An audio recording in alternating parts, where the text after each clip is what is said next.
Sauf si je suis un arnaqueur. Et qu'à l'hôpital, j'ai fait des choses incroyables pour gagner de l'argent que je n'ai pas envie de citer ici. Mais des mendiants décents.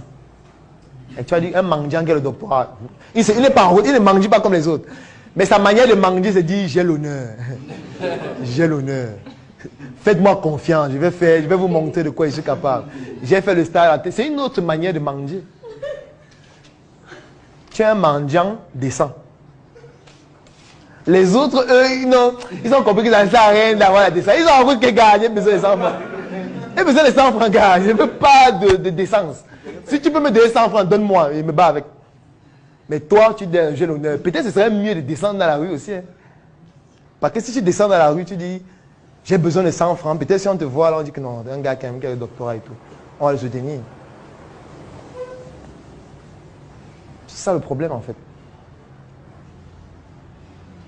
Sauf que quand je dis ça comme ça, je sais que quand je vais couper la partie ici, et je vais poster sur Facebook, les gens vont m'insulter. Mais quand ils m'insultent, moi, ils rient. Parce que moi, je plaide pour leur faveur. Mais eux, ils m'insultent. Moi, ils m'en foutent. Moi, je ne suis pas un employé. Tu vois? Donc, insulter, moi, il m'en fout. Puisque c'est vous qu'on va retrouver sur le marché demain.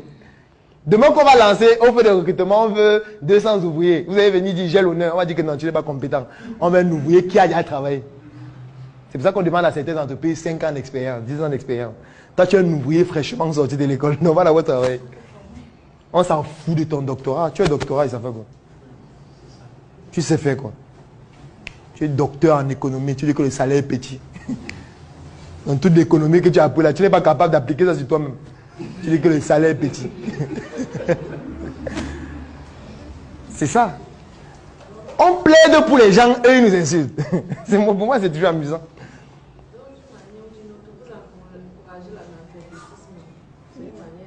Bon, je pense quand même que je ne suis pas analphabète. Je ne pense pas qu'il y ait quelqu'un ici qui soit analphabète. Parce que l'analphabète, un analphabète, c'est quoi? C'est quoi la définition d'un analphabète? En quelle langue? En quelle langue? Parce qu'il faut savoir dans quelle langue. Parce qu'on a souvent l'impression qu'un analphabète, c'est quelqu'un qui ne sait pas lire ou écrire l'anglais, le français. Et celui qui sait lire et écrire sa langue, il est analphabète ou pas? Il n'est pas analphabète, puisqu'il sait lire et écrire dans sa langue. Pourquoi on va dire qu'il est analphabète? Il sait lire, il sait écrire, il parle couramment sa langue. Pourquoi l'analphabète doit être en fonction du français ou de l'anglais? Non. Ça, ce sont des tas de l'école. Ce sont des tas de l'école. Il sait compter dans sa langue bien l'argent. Plus que toi qui parles français. La preuve, c'est quoi? Je vais prendre un exemple.